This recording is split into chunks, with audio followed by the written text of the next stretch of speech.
Hong Kong, fin de parti pour la plus ancienne formation pro-démocratie. Le plus ancien parti politique pro-démocratie de Hong Kong, né il y a 30 ans avant la rétrocession de l'ex-colonie britannique à la Chine, doit s'autodissoudre dimanche après avoir été au front des manifestations massives de 2019 réprimées par Pékin. La militante hongkongaise Emily Lo, 73 ans, fut jusqu'en 2016 la présidente du Parti démocrate, qui vit ses derniers feux, alors que d'ex-dirigeants et d'anciens députés croupissent dans une prison de haute sécurité de cette mégapole financière internationale reprise en main par la Chine. Lors d'une récente visite à ses camarades à la prison de Stanley, au sud de l'île de Hong Kong, Madame Lo, qui n'est pas poursuivie en justice, a salué devant la presse le « destin » de son prédécesseur à la tête du parti, le « très patriotique » Albert Ho.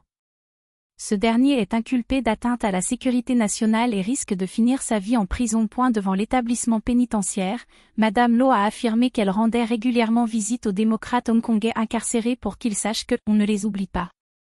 Mais leur parti devrait bien disparaître. Difficile démocratie, son actuel président Lau Khin-Shui avait annoncé fin février une probable autodissolution, estimant que développer la démocratie à Hong Kong est toujours difficile.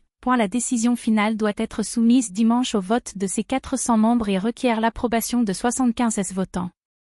En février, M. Lo avait invoqué l'environnement politique général à Hong Kong et tous les futurs scénarios que nous pouvons prévoir, mais sans dire si Pékin avait fait pression. Le Parti démocrate est fondé en 1994, par la fusion de plusieurs mouvements démocratiques. Ses premiers dirigeants jouent alors un rôle déterminant dans l'élaboration du principe « un pays, deux systèmes ». Il s'agit d'un arrangement constitutionnel qui promet à Hong Kong de conserver un haut degré d'autonomie et de bénéficier du respect